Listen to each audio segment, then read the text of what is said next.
অসম পুলিচৰ ৰিক্ৰুটমেণ্টৰ যিটো প্ৰক্ৰিয়া আমি সিদ্ধান্ত লৈছিলোঁ যে 10 মে'ৰ আগতে বা চৰকাৰৰ এবছৰৰ ভিতৰত আমি 1 লাখ নিযুক্তি দিবলৈ চেষ্টা কৰিম। অসম পুলিচৰ দায়িত্বত আমি 16,000 নিযুক্তি সম্পূৰ্ণ কৰাৰ বাবে আমি দায়িত্ব দিছিলোঁ।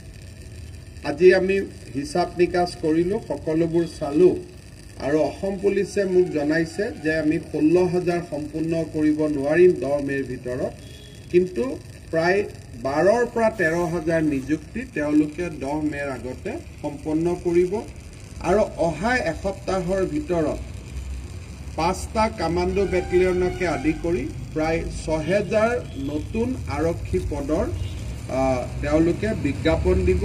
কিবা ৰুল এটা অকণমান এমেণ্ড কৰিবলগীয়া আছে, অহাকালি বঙাইগাঁৱত সেই ৰুল এমেণ্ড হৈ যোৱাৰ লগে লগে অহা 7 দিনৰ ভিতৰত তেওঁলোকে এডভাৰটাইজসমূহ দিব। তাৰ উপৰিও সাব ইন্সপেক্টৰ লেভেলত থকা ভেকেঞ্চি, এই গোটেই ভেকেঞ্চিবোৰ পূৰণৰ কাৰণেও তেওঁলোকে ব্যৱস্থা ল'ব। অসম পুলিচক আমি কেইটামান নিৰ্দেশ দিছিলোঁ যে পোষ্টমৰ্টেম ৰিপৰ্ট, আমাৰ এক্সিডেণ্ট ৰিপৰ্ট, পাছপোৰ্ট ভেৰিফিকেশ্যন এইবিলাক যাতে সময়মতে হৈ যায়। চৰকাৰে আজি আমাৰ আলোচনাৰ পিছত কিছু নতুন আমি SOP ৰিলিজ কৰিম, যাৰ সহায়ত পাছপোৰ্টৰ ভেৰিফিকেশ্যন আমি 30 দিনৰ ভিতৰত সম্পূৰ্ণ কৰিম। ইয়াৰ উপৰিও ইতিমধ্যে মই অনুৰোধ কৰাৰ পিছত অসমত বিভিন্ন আৰক্ষী থানাই 5,517টা ৰিপৰ্ট ঘৰত গৈ জমা দিছে। এক্সিডেণ্ট ৰিপৰ্টে হওক, মৃত্যুৰ পোষ্টমৰ্টেম ৰিপৰ্টে হওক, লষ্ট অফ প্ৰপাৰ্টি ৰিপৰ্টে হওক, যাতে ইঞ্চুৰেঞ্চ ক্লেইম কৰিব পাৰে। এই ব্যৱস্থাটোক আমি আৰু ক্ষীপ্ৰ কৰিব কৈছোঁ, যাতে ঘৰত গৈও ৰিপৰ্টবোৰ দিয়ে আৰু সময়মতে দিয়ে। সময়তকৈ দেৰি কৰি ঘৰত দিলেও লাভ নহ'ব। চ' টাইমলি কমপ্লিশ্যন আৰু টাইমলি হেণ্ডঅভাৰ।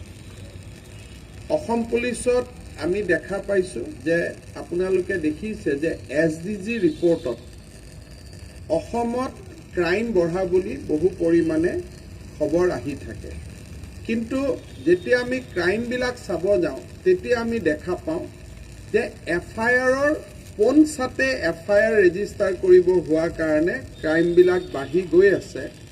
উচ্চতম ন্যায়ালয়ে ললিতা কুমাৰী কেছত জাজমেণ্ট দিছে।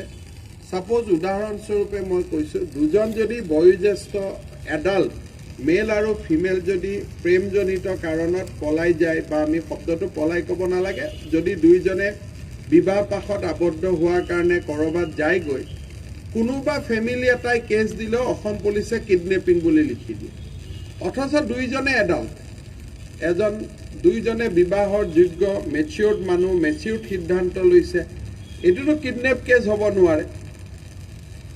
যিকোনো কেছতে বিভিন্ন ধৰণৰ এলিমেণ্ট যোগ কৰি দিয়া হয়, যাতে 7 বছৰৰ ওপৰত তেওঁলোকৰ পানিছেবল লিমিটটো গুচি যায়। তেতিয়া অসম পুলিচে চাৰ্জশ্বিট দিব 90 দিন পায়, নহ'লে 60 দিনত চাৰ্জশ্বিট দিব লাগে।